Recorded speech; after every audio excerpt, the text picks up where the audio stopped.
Going to be doing some close-up magic among the, during the drinks later, so I will see you all again. But anyway, lovely to meet you all. I hope you enjoy it. Thank you very much. Thank you. Thank you.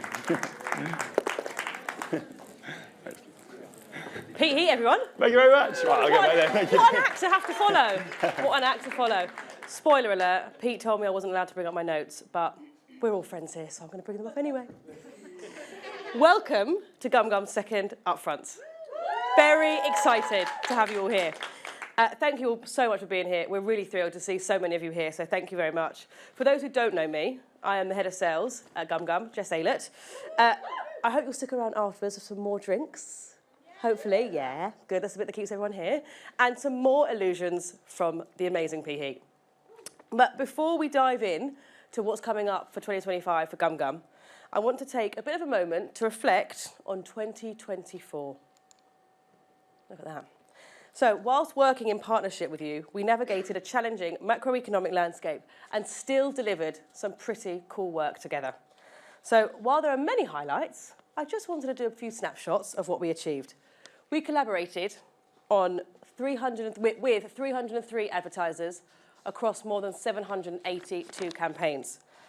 We successfully launched the Mindset Graph, our unified GumGum platform. More on this to come today. And lastly, the Mindset Graph itself is already analysing 150 million content assets daily, helping us better understand and engage audiences. So like I said, a pretty good year. But we're really excited for what's to come this year and working with you all even more. So, what's coming up? Over the next hour or so, we're going to hear from some of the brilliant minds at GumGum and some valuable insight from some of our clients. So first up, we have GumGum's General Manager, Pete Wallace, kicking things off, talking about the mindset opportunity. The digital advertising world is currently facing a major turning point, and we believe our tech puts us at the forefront of that solution.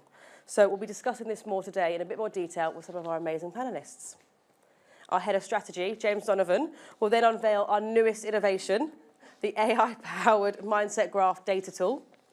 Billy Gittins, our very own LinkedIn influencer, and Charlie Davidson will explore new data and video opportunities that can help enhance your campaigns. And finally, the wonderful Rosie Moth will bring it all together with a recent case study showcasing how the mindset approach delivers better results for your campaigns. And if that isn't exciting enough, we have drinks to celebrate the one and only Rob Trotter's birthday. He gets a shout out. I was told to delete that. He said don't give him the shout out. You got it anyway. So, let's get started. Please join me in welcoming Pete Wallace, not he, unfortunately, to the stage. Thank you kindly. Hello. We did this last year. I had to follow on from Pete Heat, and there's not many Petes in the world, although apparently a few of your parents are called Pete, which makes me feel really old in itself. Anyway, sorry, I'm a lot shorter. I've got no magic tricks. I'm here to talk about media. Thank you. Yeah, sorry. Look, I'm just going to be here for a few minutes to talk a little bit about why we think mindset is important and how the landscape is changing significantly, which subsequently means the way in which we as marketeers, media professionals, should be encouraging ourselves to think differently about the way that we reach consumers, the way in which we think about audience planning, the way that we think about execution through and through and through. Thanks, Jazz. So, look, it's getting hard out there. It's getting harder and harder to think about consumers in the way that we would have done so in the past. Now, that's driven through a number of different things, but certainly when I joined the industry, it was easy. You'd go into TGI, you do a quick run, and this makes me sound really old. You'd work out which press title you're going to work into, and life's going to be easy. You get your ABC ones, male 18 to 40, ready to go. That's no longer the case. That's not, one, how we should be operating, but also being able to do that at scale and confidently is getting more and more challenging, driven by a number of different things. So privacy compliance, this isn't new to anybody here. We've been tackling GDPR for many, many years, CCPA over in America, and privacy legislation continues to be a challenge for everybody across the industry in the way that we think about and reach consumers. But on top of that, signal loss. So yes, there's privacy legislation. Signal loss is as part a consequence of privacy legislation. So our ability to digitally reach consumers via cookie-based targeting, ID methodologies are getting tougher and tougher and tougher. Like, this isn't anything that I don't think anybody in this room would know or wouldn't know already. And then just thinking about consumer changing habits, the way in which we think about the way in which we engage with brands, the way that we look for content, the way in which we surf between different types of devices. Like, we are changing very, very significantly. And again, thinking about the way in which, therefore, brands are reaching consumers, it needs to evolve and it needs to change into something which is aligned with this readily changing environment that we're tasked with. Now, what we see here at GumGum, and the firm belief is that through all of these challenges, what we're creating is a matching problem. So our ability to be able to really engage with consumers in a meaningful way that drives resonance, drives memorability, drives brand outcomes is getting more and more challenging. Now, what that is leading to is a world where we're wasting ad impressions, we're wasting ad dollars, and actually the interaction between brands and consumers is not resonating and almost creating a negative association. And what we need to get back to is a world where advertising is actually enjoyed, liked, appreciated, is given attention, and ultimately, again, like, the investment that we're making is worthwhile and it's driving better and better outcomes for brands. Now, a good example of where advertising is going wrong can be seen here on this little clip. Black Friday almost upon us. Many of you plan to find a perfect holiday present for that special someone. But imagine having that gift surprise spoiled by an online ad. Well, according to the digital advertising firm GumGum, this has happened to 1/3 of us. So how does this occur? Websites can track your browsing history, so a family member that shares a computer or tablet can see the same ads pop up for a gift someone earlier bought or viewed. To avoid the issue altogether, 16% of respondents said they purposely don't browse holiday gifts online. Interesting. That's true. You can just like talking about it. You and I can talk about something. Yeah, it's gonna pop get up on an your advertisement. Yeah. It's Now, I don't know about anybody in this room, but I personally have become extremely adept at private browsing. But it's fine. Take a moment.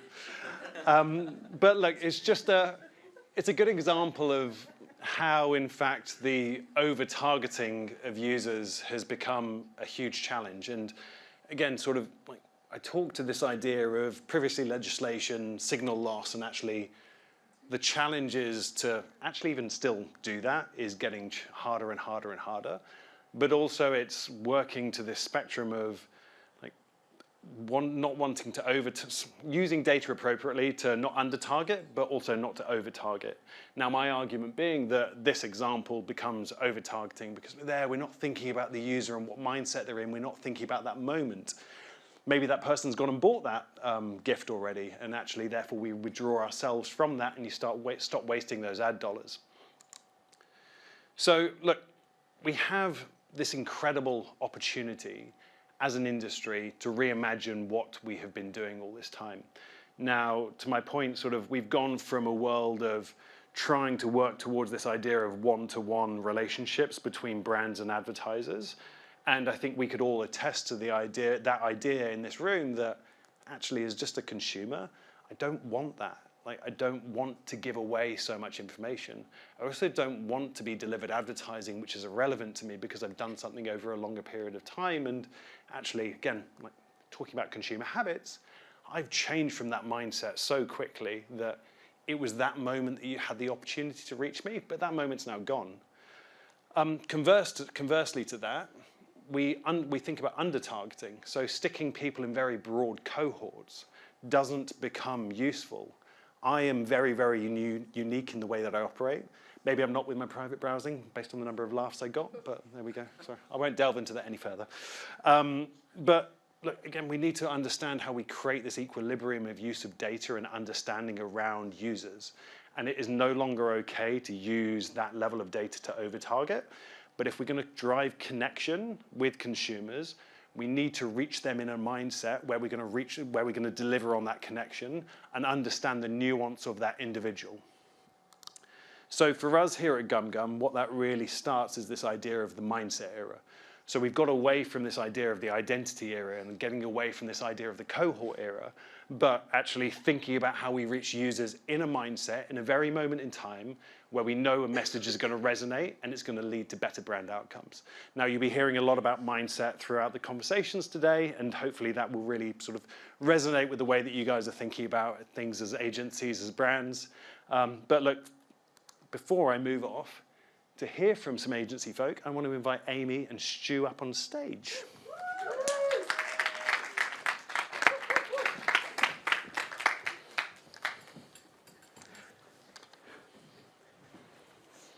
Hello. All right. Your mic's working. Yeah. Hopefully.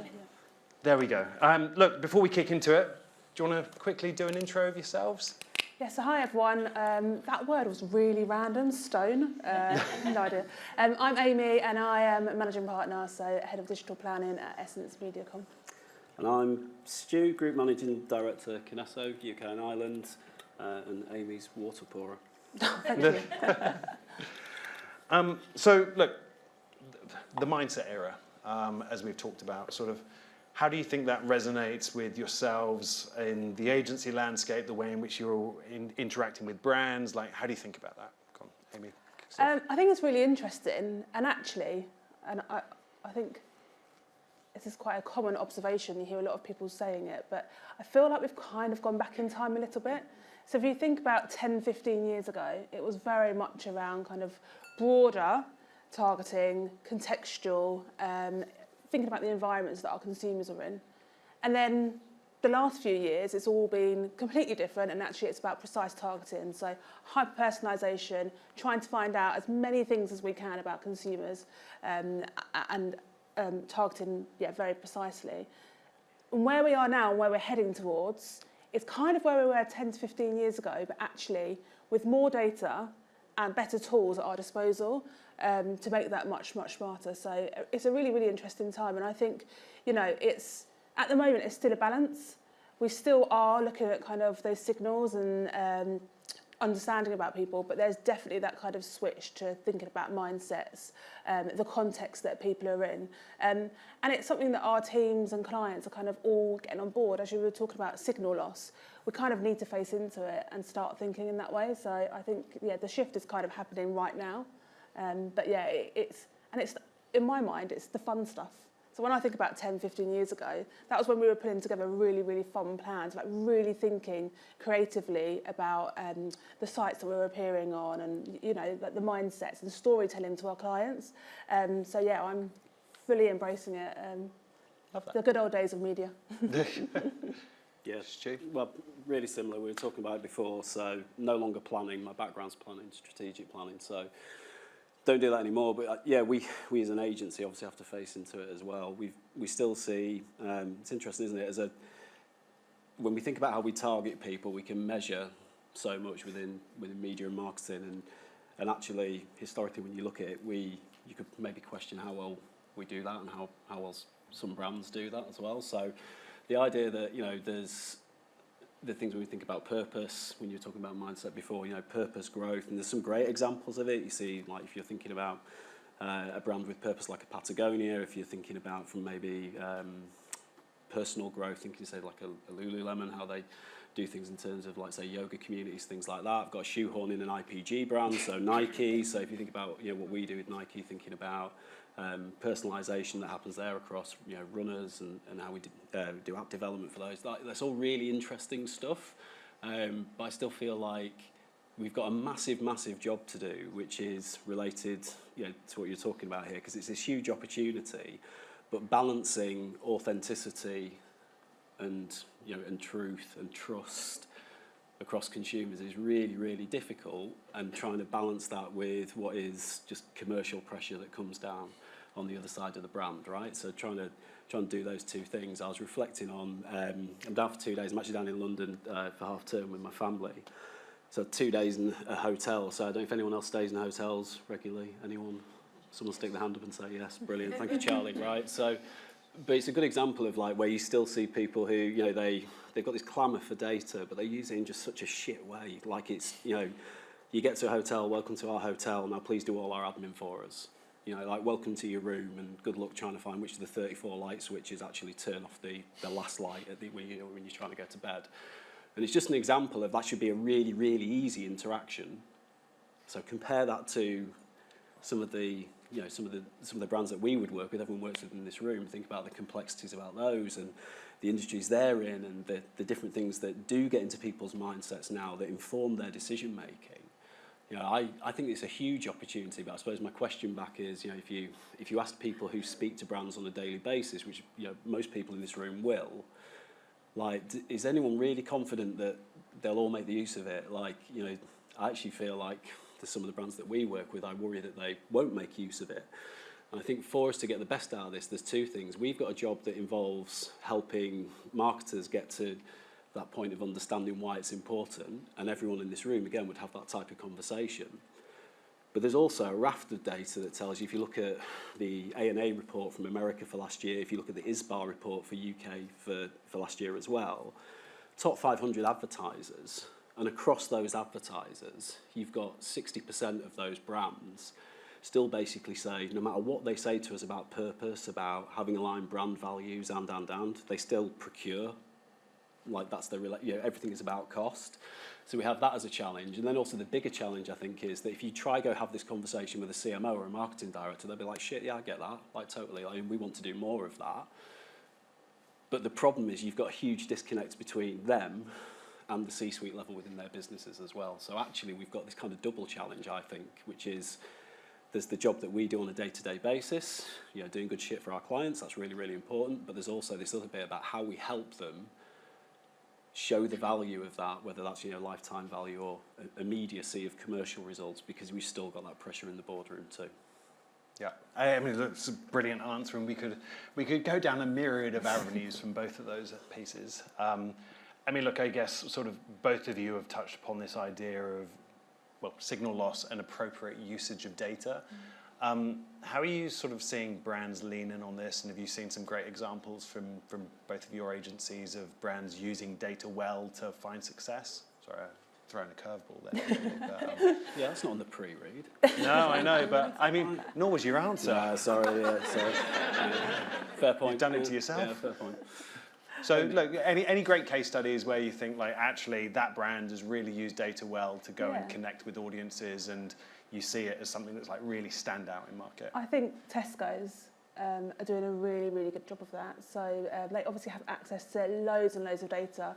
And if you think about the campaign before the current one, Tesco Love Stories, I think that is just so engaging. They've used their data to really understand who their different audience or cohorts are, and then created really compelling stories that allow people to engage with their content. So I think, yeah, I think they're really doing well in that space. Good. No, I love that example.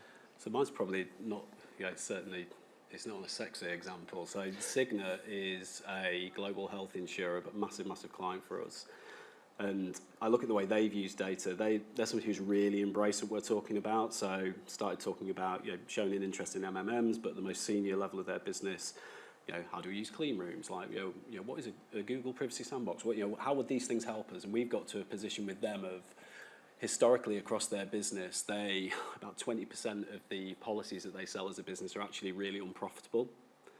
And by using the right signals and interpreting data in the right way, what we've been able to do is basically, over the space, in a short time of 6 months, is completely remove those leads, like, from their funnel, and at no impact in terms of their AMP, so their revenue delivery, and also no impact on margin, by using the right data signals to be able to move those people out of their flow and just concentrate on the things that are high net worth. So, yeah.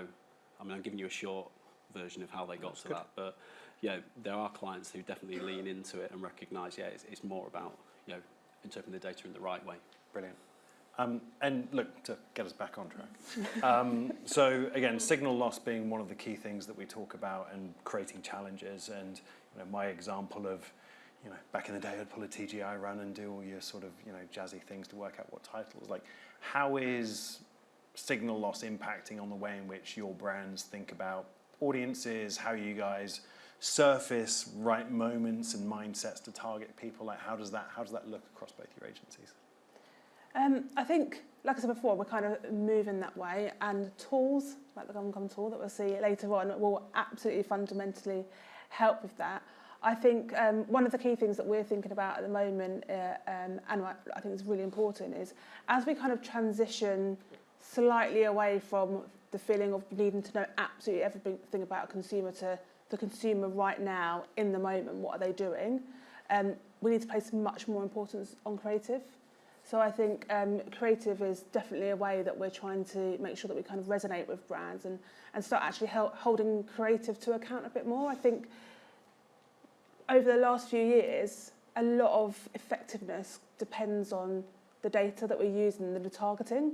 And actually, as we shift away from that, thinking about how we're using creative and some of the creative tools that we have access to understand how that is working to drive those efficiencies will be really interesting. So yeah, I think a combination of like different tools in the market, be that audience tools or different technology around creative attention, will be fundamental. Do you see this as a time when media agencies get more involved in creative? Because I think there's been typically a clear divide between where creative stops and ends. And you can feel it happening already, like absolutely. Like even more and more of our briefing sessions that are happening, which usually would happen with just the media team, will now have the media, the creative team, the paid team, the organic team. You can feel it happening. So I think clients are really getting to grips with like making sure those teams are briefed at the same time and we're responding to briefs together, because they need to work hand in hand. Yeah, 100%, agree. It's basically the same answer. It's tough to follow, isn't it? Because it is essentially the same answer. So yeah, we do see the same thing. We see more clients leaning into the idea of how we take, it is a compelling case. Like, you guys are a compelling proposition in terms of the contextual and creative proposition you guys have got. So it's taking things like that, layering them into one of the, for us, the reason we purchased Axiom, shameless Axiom plug, the largest ethically sourced data spine in the world, just in case you wondered, conditioned to say that.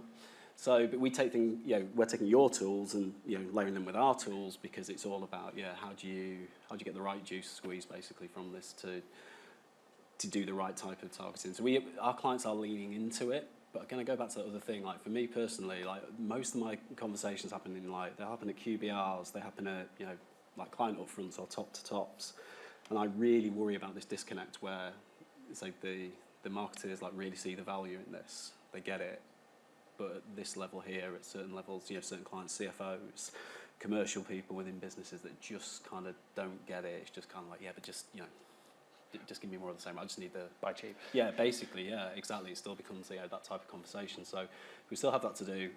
So we are up against that as a bit of a challenge. But broadly speaking, yes, from a marketer's point of view, I think for our clients, they all seem to lean into that. Love that. And look, it's sort of my hope, my ambition is that we end up with much more data-driven creative thinking, and actually that's been, again, that disconnect has existed for a long while, and we've held digital media particularly to account on immediate data, but we never really look back that aggressively on the creative execution and the way in which that's therefore influenced the data. So it's brilliant that that's coming back round. My other hope is that we move to a world of buying based on quality, not just on price. So actually, how can we change that sort of mindset around procurement into something which is a little bit differentiated and think about quality of placement, quality of media, and how it drives better outcomes. But for another time. Yeah. Look, the last thing for me really is, we are a business that fundamentally champions the open web. We believe in its value, and we believe that quality press titles are sort of driving forward quality content and opportunity for advertisers. There's been a lot of hoo-ha about walled gardens over the last while in a variety of different guises. Now, not trying to lead the conversation too much, but where, in so much as you guys can talk about it, where's this sort of leading agencies to in terms of sort of open web versus walled gardens, and how do they coexist? Do you want to go? Where are you going to go? Yeah, I think it's about understanding the pros and the cons of both approaches, right? Like neither is the wrong approach. The walled gardens provide you with convenience, they're accessible, you can scale up really, really quickly. But then, you know, some people might say there's a bit of a lack of transparency in terms of what you're buying or a lack of control. Or how do you differentiate your brand when you're all operating in the same ecosystem? Whereas on the flip side, if you want to kind of be more strategic and unique in your approach and more innovative, then I think that the open web absolutely allows you to do that. But then we need to invest in the open web, and we need to continue to talk about technology and how it fuels it. We need to continue to talk about effective measurement, and we need to really, really hold ourselves to account for brand safety. So I'm not saying there's a, you know, it's all about the open web or walled gardens. There's a time and a place for both. And I think it's about finding that right balance. Like, absolutely, we support the open web. It's great for publishers. It's great for consumers. That's where consumers are really consuming that quality, engaging content. But there is a place, like I said, for the walled gardens. So, yeah, a balance, I would say. Yeah, similar answer again, right? So if you work for a holdco, you work for a network, don't be surprised that, yeah, we're not probably going to talk about too many brands that have walled gardens. Because, yeah, they're both important to the business. In terms of the future, like, you know, a fairer, freer future, yeah, we all have to, we've got a job to do to, you know, to push that and push the open web, because it is really important. Like Amy said, there's both. There's nothing wrong, right? If you want ease and you're happy for somebody else to curate what you see and you're happy for an algo to push you, you know, the content you're going to get, that's absolutely fine. Likewise, we'd want to, you know, encourage, you know, diversity of thought, right?